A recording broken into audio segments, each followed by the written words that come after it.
C'est une hallucination collective. Rassurez-moi, c'est faux ce que je suis en train de lire de bon matin. Enfin, de bon matin. Début d'après-midi, mais c'est le matin quand même pour moi. Bref, les Blaugrana, laissez-moi vous saluer et vous apporter des mauvaises nouvelles. Je suis désolé, ça peut pas toujours être jovial. En même temps, il fallait qu'on reste sur nos gardes parce que c'était trop beau pour être vrai. Je me répétais sans cesse en vous disant que waouh, on est en train de faire l'un des meilleurs mercatos. Je me suis enflammé pour pas un. Pour pas grand chose, je me suis enflammé. Au final, on passe d'un meilleur mercato probable, potentiel à rien.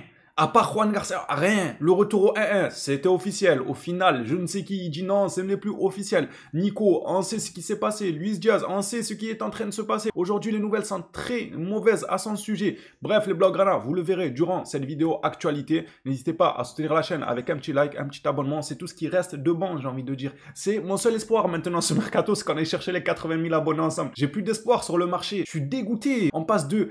Bam, direct Juan Garcia, nouveau gardien, nouveau projet, ça part de là, Ter Stegen qui saute, l'un des derniers remparts aux humiliations que le Barça a accumulées. On parle d'un Nico, on parle d'un tel. Au final, il y a tout qui s'effondre, comme un château de cartes. Dans tout ça, le Barça aurait conclu aujourd'hui un accord avec un jeune joueur prometteur croate. On en parlera durant cette vidéo actualité. D'ailleurs, perdons pas plus de temps et entamons celle-ci. On commence avec une petite information rapportée par Sport. Ouais, eux là. Eux aussi, on va les mettre dans la catégorie des vas-y eux. Parce que des fois, leurs informations, enfin...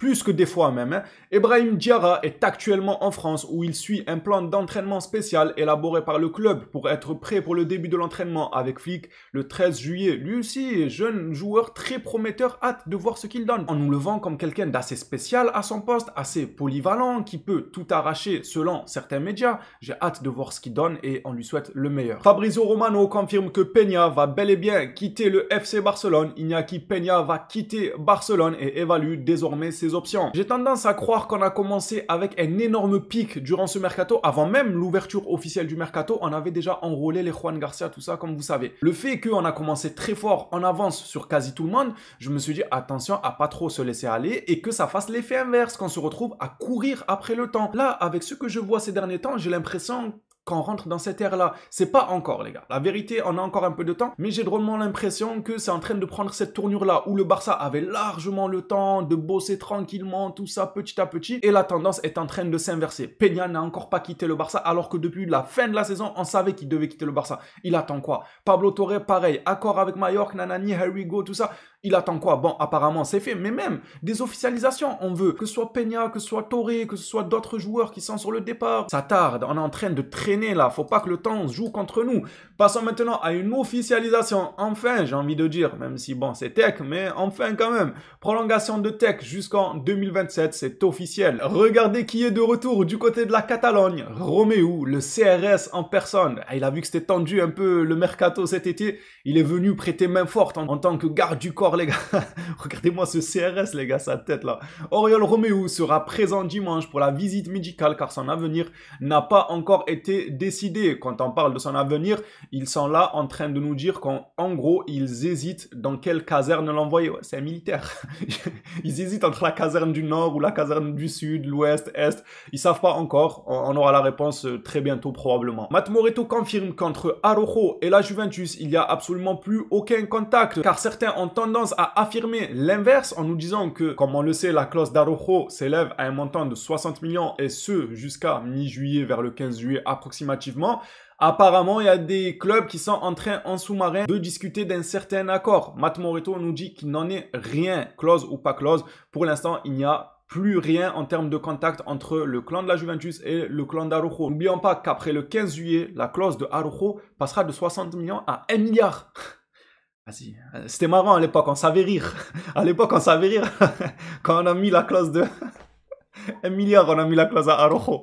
On savait rire à l'époque, franchement. En venant-en au pire, j'ai envie de dire Tebas, le charlatan, une énième fois mis dans la sauce car apparemment il aurait encore une fois joué contre les intérêts du FC Barcelone pour leur mettre des bâtons dans les roues. C'est logique, sinon c'est pas marrant, il va pas nous aider. Javier Tebas a partagé des informations financières confidentielles, c'est confidentiel. Déjà rien que là, on peut s'arrêter et demander à Barcelone de porter plainte, même si bon, c'est Tebas, est-ce que la plainte aura suite? Je n'en sais rien. Pour le geste de dire on te colle une plainte sur le dos, c'est quoi ça? Il divulgue des trucs confidentiels à des clubs, j'allais dire rivaux, pas du tout, ils sont pas nos rivaux Bilbao, mais il divulgue des trucs confidentiels dans un moment où le club est en train de négocier. Franchement, c'est pas correct, mais est-ce qu'on est surpris de ce monsieur, de cette dame? Non, on n'est pas surpris. Le camembert président a donc divulgué des informations confidentielles du Barça avec les dirigeants de l'Athletic Bilbao lors d'une réunion tenue quelques jours avant le renouvellement du contrat de Nico Williams. Le club basque a eu accès aux états financiers immédiats et au rapport d'audit du Barça. C'est un scandale. C'est un scandale qu'un président fasse ça, qui divulgue des trucs confidentiels à d'autres clubs. Après la réunion, l'Athletic Bilbao a transmis ces informations à Nico Williams afin de faire une pression sur sa famille et de semer le doute dans l'esprit du joueur. Je vous ai dit, il a prolongé en n'étant pas heureux. Je ne souhaite pas en parler parce que pour moi, il n'est pas courageux, mais il n'est pas heureux là où il est. Je vous le dis, ça se voit à 2000, sincèrement. Passons maintenant aux jeunes joueurs croates qui devraient être enrôlés par le FC Barcelone durant les premiers jours. C'est quasiment fait, même carrément selon Fabrizio Romano. Le joueur devrait rejoindre les U21 de Barcelone, longtemps suivi par des équipes de la Première Ligue. Le Barça a conclu un accord pour recruter le milieu croate de 18 ans, Lovro Shelfi. Ah, c'est un Shelfi, oui, tiens donc, un DZ. Shelfi était lié à un transfert en Première Ligue, mais il rejoindra l'équipe U21 du Barça. Un milieu croate, ça sent bon. En général, milieu croate, ça fait bon ménage. C'est un bon mélange. Mélange explosif, j'ai envie de dire. Pourquoi pas? C'est des paris à prendre. On nous parle d'un montant entre 300 000 euros et 400 000 euros. C'est pas non plus une somme exorbitante. Le risque mérite d'être pris. Vous savez que moi, je suis friand de ce genre de petits joueurs cherchés à gauche, à droite. Par la suite, la satisfaction que tu obtiens quand tu arrives à le revendre avec une plus-value ou l'intégrer dans ton 11 titulaire ou dans la rotation, c'est juste incroyable. Tu te dis, tu l'as pris un petit poussin pour quelques milliers. Maintenant, il vaut des millions. Moi, je suis friand de ce genre d'informations. Dans ce genre d'accord, pour moi, tu n'y perds pas grand chose. Pour clôturer cette vidéo actualité, finissons par deux informations concernant Luis Diaz. Et bon sang, que fait Deco? Deco Big G, on a rigolé. En début du mercato, on était heureux à tes côtés. On disait, ouais, c'est bon, là, tu te gères, gardien, pas gardien. Déjà, il avait dit qu'il connaît pas le marché des gardiens, c'est un scandale, mais c'est pas grave. C'est pas grave, il est quand même allé chercher un gardien sous les conseils de je ne sais qui. Peut-être c'est Ter Stegen qui l'a conseillé, on sait pas. Non, en vrai, on était content, Big G, on rigolait. Ah, mais attendez, mais Big G, c'est l'autre en plus qui l'a renommé comme ça. Ah, la fraude. J'avais oublié que c'était l'autre qui lui avait donné ce surnom. Bref, pour vous dire, on était heureux, on disait qu'il bosse bien, qu'il bosse à un bon rythme, que tout est planifié. En fait, j'ai l'impression qu'il y a eu un coup de massue qui est venu foutre tous les dossiers par terre. Tout est parti en vrille. Et pourquoi il s'obstine à vouloir Luis Diaz? De ce que je vois ces derniers temps sur les réseaux concernant le joueur, je commence à pas trop le porter dans mon cœur, même si je demande vérification. Est-ce que c'est vrai ce qu'on apporte à son sujet par rapport au décès de son collègue? Il y en a à dire sur le sujet, on y reviendra peut-être un jour ou l'autre. Pourquoi il obstine autant Deco? Qu'est-ce qu'il a? Il a une vidéo de lui sous la douche ou quoi? Oh, lâche-le! Liverpool ne cède pas à ses exigences concernant Luis Diaz. Son prix est d'environ 83 millions, un chiffre qui devrait être difficile à baisser. Tu m'aurais dit 10 millions.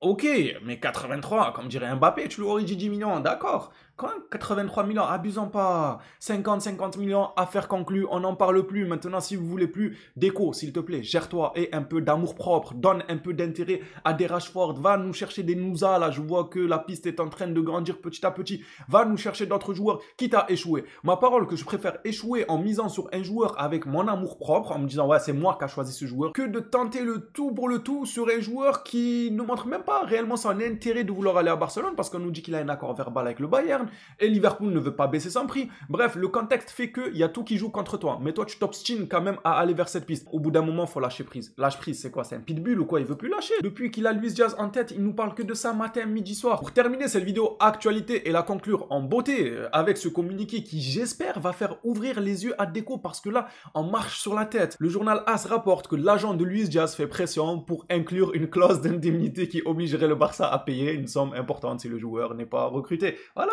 lisez. Voilà, il nous fait une Nico lui aussi. Une clause comme quoi je peux partir gratuit en prenant des parts du club, en prenant une tribune. Limite, le gars, il veut une part du Camp Nou. Ouais, si j'arrive pas à être inscrit, je me taille du club et en plus de ça, je prends 20% du Camp Nou. Ah, c'est bon, au bout d'un moment, vous voulez pas prendre le risque, chose que je peux comprendre. Franchement, vous voulez de la stabilité, pas vous casser la tête. Est-ce qu'on va vous inscrire? Est-ce que vous allez pouvoir disputer Ligue des Champions, Liga, tout ça? Je peux comprendre, mais nous cassez pas la tête. Dites directement non. Dès que Deco vous appelle, vous lui raccrochez à la gueule. Vous dites non, c'est pas, arrête de m'appeler, arrête de forcer, sinon je vais te bloquer, je vais porter plainte pour harcèlement moral. Je sais pas. pas. Faites quelque chose qui fait que les rumeurs arrêtent de s'intensifier de jour en jour et surtout de tourner en boucle. Si encore elles s'intensifient avec des précisions, mais on est toutes oui, c'est pas grave, peu importe dans quel sens ça va. Mais là, elles s'intensifient en tournant en boucle. Il a un accord avec le Bayern, il a plus d'accord avec le Bayern. Il a un accord avec le Barça, il a plus d'accord avec le Barça. Liverpool veut vendre pour avoir de l'argent, Liverpool veut vendre à 80 millions. On tourne en boucle. C'est ce genre d'informations réchauffées à un mot près tous les jours. On en a marre. Cette exigence ajoute un obstacle supplémentaire à une négociation déjà complexe. Eh bien, c'est tant mieux. C'est tant mieux, faut arrêter de se mettre à genoux pour certains joueurs. La vérité, ça commence à être agaçant. Je me disais que c'est trop beau. Allez vous retaper mes vidéos actualités si vous voulez un peu de bonheur. Vous retapez les vidéos actualités autour de Juan Garcia et tout. Comment j'étais heureux de ce mercato. Je me disais, waouh, la frappe, le Barça retravaille bien, planifie sa saison, planifie son mercato. Tout va en bon chemin. Je m'en veux sincèrement de m'être précipité à ce point-là. Parce que là, on retombe dans les saisons passées. Voilà, ça va être les mêmes vidéos actualités d'aigris. Je suis désolé, mais les informations ne sont pas forcément bonnes. Et quand elles ne sont pas bonnes, on est aigri. Enfin, moi en tout cas, et je sais que la plupart aussi, vous êtes aigris et vous n'aimez pas quand on tourne en rond autour d'un dossier, surtout quand le contexte n'est pas favorable à nous. Ça sert à rien de persister. Pensez-vous que Deco fait bien de s'entêter avec ce dossier de Luis Diaz ou est-ce qu'il devrait tout simplement lâcher prise et aller vers d'autres pistes? Hâte de lire vos avis dans l'espace commentaire. Concernant mon avis, vous le savez déjà, moi, j'apprécie le joueur en termes de footballeur, qualité intrinsèque et tout. Ça ne me dérangerait pas de le voir à Barcelone. Pas à 80 millions. Je vais le répéter pour la 100e fois. 80 millions, c'est trop cher. Deco, à un moment, il faut que tu arrêtes d'être omnibulé par ce joueur. T'en fais pas. Même si la vidéo sous la douche, elle vient être leakée et qu'elle tourne sur les réseaux, on te promet, on va pas te juger. C'est bon. On prend tous nos douches. C'est bon, t'inquiète. C'est bon, ça te rassure. Maintenant, abandonne le dossier et laisse la vidéo leak de Big G sous la douche. On en a que faire. T'inquiète, on va pas te juger. Si ça peut t'aider à arrêter d'être omnibulé par ce joueur, parce que je comprends pas ce qu'il a envers toi. C'est bon, au bout d'un moment, on en a marre. Vous êtes en train de gâcher le peu de moments heureux qu'on avait en ce début de mercato. Bref, je vais arrêter de tergiverser, vous donner la parole dans l'espace commentaire. On s'attrape à la prochaine vidéo sur le Barça. D'ici là, prenez soin de vous les phénomènes.